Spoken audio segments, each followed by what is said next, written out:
Hello, your favorite male manipulator listener here. I want to do this song, Not Alive by TV Girl, because I was listening to it in the car today. Sit smacked, unbuckled my belt and shit. It was awesome. Um, but no, dead ass. I keep thinking I might just fucking be a male manipulator, because I fucking keychain with like little plushies on it. Then I listen to Alex G and TV Girl. I'm like, what's next? Might be my girlfriend. Probably. I don't know. So I turn my camera on my phone for the next few song listens. Ah, I might though. Anyway, quick analysis. Again, shit ain't gonna be professional by any means. If you want professional, go elsewhere. If you don't want me to keep pausing, get the fuck out of here. Alright, TV girl, not allowed. Let's do it.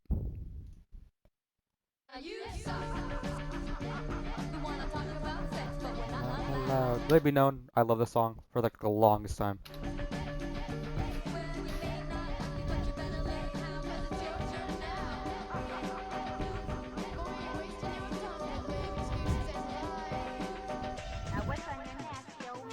Already, we're off to a really fucking freaky ass start, bro. Um, Now you suck. We want to talk about sex, but we're not allowed. I feel like in this relationship of this song, because there's about two people, probably let the song play, but then talk about it. I don't know. I'm gonna go as I go because I want to do it. Um, it feels like a big factor of this relationship is sexual relation, not like a closeness in character, or closeness in moral, bonding as friends, or similar hobbies. No, I feel like it heavily depends on sexual favors. Right here, well, you may not like it, but you better learn how because it's your turn now. That lyric is later followed by, boy, you're wasting your tongue with lame excuses and lies. Get your face between my thighs. What that says is like, hey, I've been sucking your dick this whole time. Now it's your turn to eat me out, right? Which defeats the whole purpose of a sexual favor because it's in the name, favor. You know, you're not doing it for anything in return. You're just doing it for the love of the game. You feel me? And having this mindset of it's your turn now. This sounds like an unhealthy expectation, like nothing's free, and you owe me this. Anyway, how should I begin this already? I'm sorry for keep pausing already. Actually, no, I'm not sorry. Fuck you. Um, how should I begin this? It feels like a confession from this guy. He has a lot of pent up feelings and wants to vent this out in some kind of like love story, sonnet, song, message, letter. And I think it's really interesting to see it from that point of view, not just like a song, but a confession from one partner to another of how they feel. When you were with him, and how he never even took you out to dance. But did he fuck with any rhythm? But now he's playing with your head. But did he ever make you come? And did he ever make you cry? Do the wires in your mind get sewn together, rubbed and severed by the heat? And you don't know how long I can stare into your picture and wish that it was me. I guess it's different cause you love him, but I've got an interactive, sick and twisted imagination, and that's gotta count for something. Alright, buckle up and unbuckle your pants. I got shit to say about this part. Um, right here. So we start off around da, da, da, da, da. I guess it started when you're with him. So we're already talking about another party in this relationship. There's some kind of jealousy or other man going on, right? And how he never took you out to dance, he didn't fuck with your rhythm, right? It's kind of starting like, hey, he was not good for you. You know what I mean? Like he never did like a boyfriend thing, take you to dance. He never like treated you like a girlfriend should be treated, and he did not fuck with your rhythm. And now he's playing with your head, as in like he didn't he's not worth shit, yet he's still bothering you mentally. Why is that? And again, we're brought back to the initial idea of sexual favors with did he even make you come? I'm like, why are you even asking her that, bro? Like, are you selling right now? Like, you think did he ever make you cry would come first and only. Did he ever make you come? Again, sex playing a really important role in this relationship. And it seems like he does care about her to an extent. Because he's like, hey, he was bad for you, he never treated you right, and he's now fucking with your mind, and he shouldn't, because he's not worth shit. And by the way, I just love how smoothly these lines go together real quick. I'm gonna play it one more time. The wires in your mind get sewn together, rubbed and severed by the heat. Beautiful. Don't know how long I can stare into your picture and wish that it was me. I guess it's different cause you love Fuck. Do the wires in your mind get sewn together, rubbed and severed by the heat? I'm like, is he like changing your mental, like, fucking way of seeing things? You know what I mean? Or not? I'm gonna ignore that part. I take that back. I'm not really sure how to interpret. Do the wires in your mind get sewn together, rubbed and severed by the heat? I'm not sure how to interpret that. Maybe you guys know. At that point, you're a better interpreter than me. You don't know how long I could stare into your picture and wish that it was me. I guess it's different because you love him. Wow. That shit just hurts to listen to literally every fucking time. Again, we're brought back to another form of just jealousy and sadness, which is really fucking hard to deal with in a relationship. And we just saw, I guess it's different because you love him. And we were already reminded how this guy's not a good partner. This guy is not doing his job as a boyfriend. Yet our guy, the guy singing the song, is losing, and he's so desperate for this one girl's attention, and he wants to be the man in the picture so bad, yet he's not. And that feeling of like, fuck, um, excuse me, of longing is really hard because you feel like you're not enough.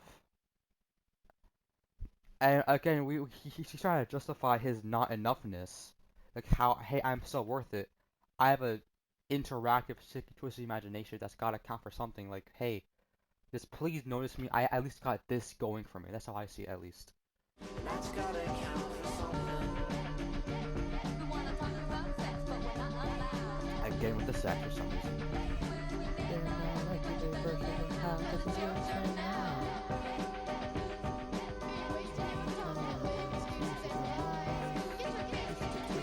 Guys. Fucking bro is apparently not a munch. Not gonna lie to him.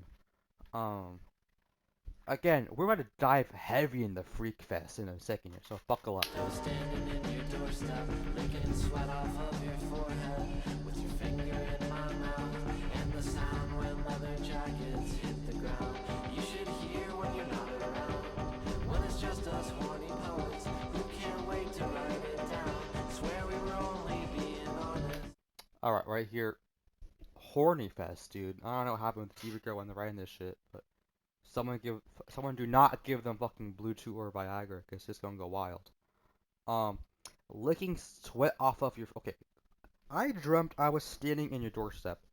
This should never happened. All right, this is only a fucking dream. Yeah, he wishes it was reality, obviously, because he's a horny little bastard.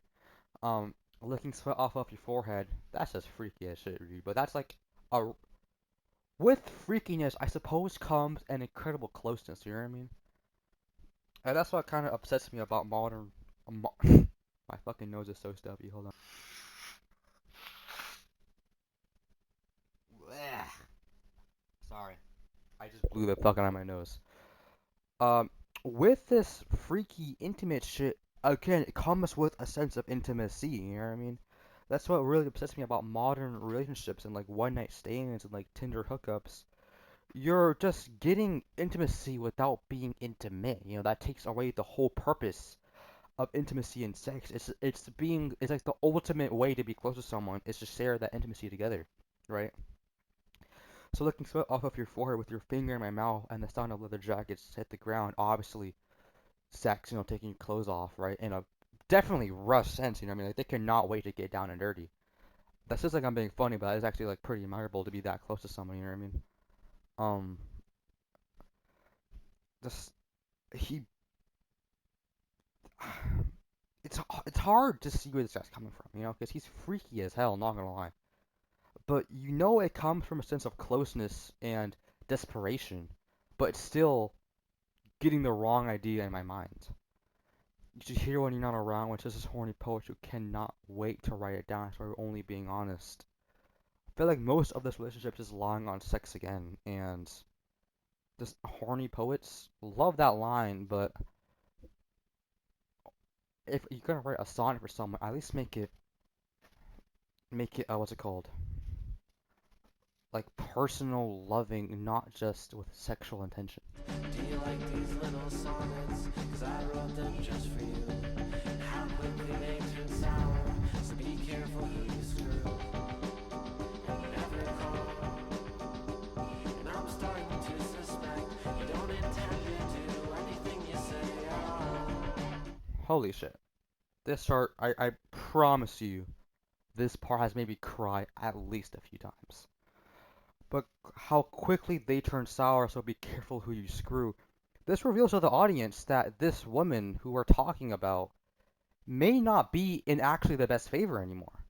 We sounded desperate and we sounded lovely for them and we sound like a confession in the beginning, and now we're being revealed that this kinky shit just turned sour, you know? Shower? Sour.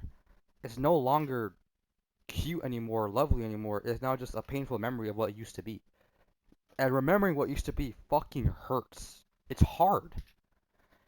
And right here we say, and I'm starting to suspect you don't intend to do anything you say at all.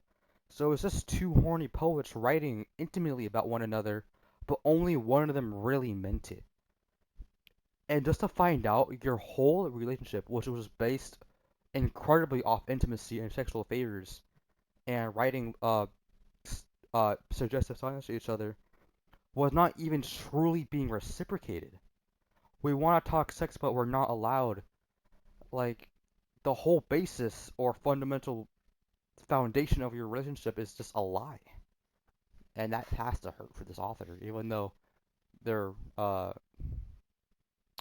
influence may seem a little bit off. And now we see those same lyrics just being repeated. Right here is the part that really gets me right here.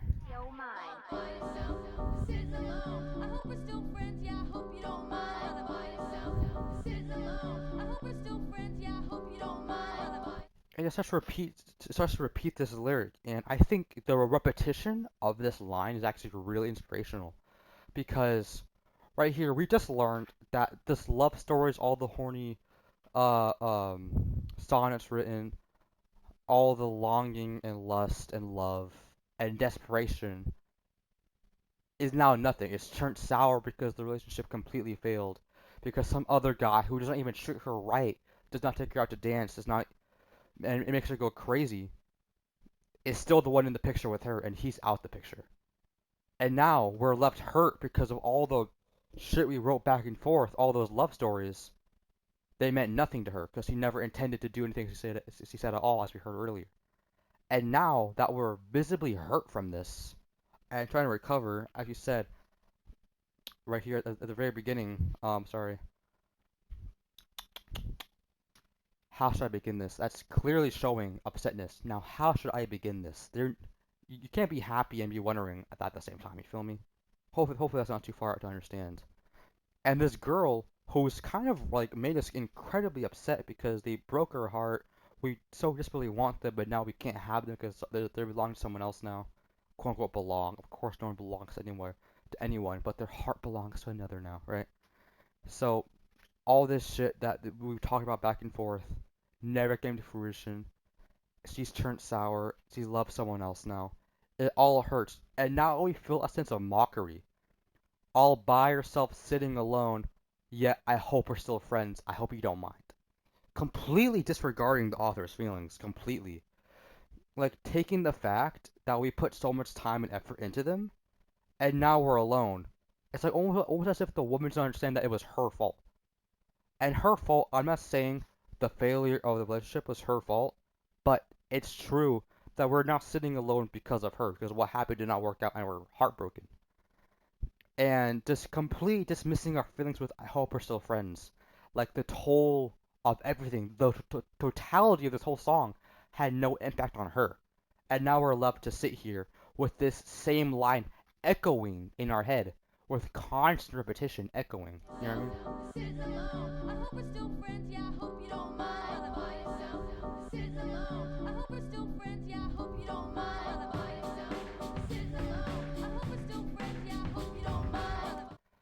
showing how much she really does not understand how we feel and how much that resonates with us.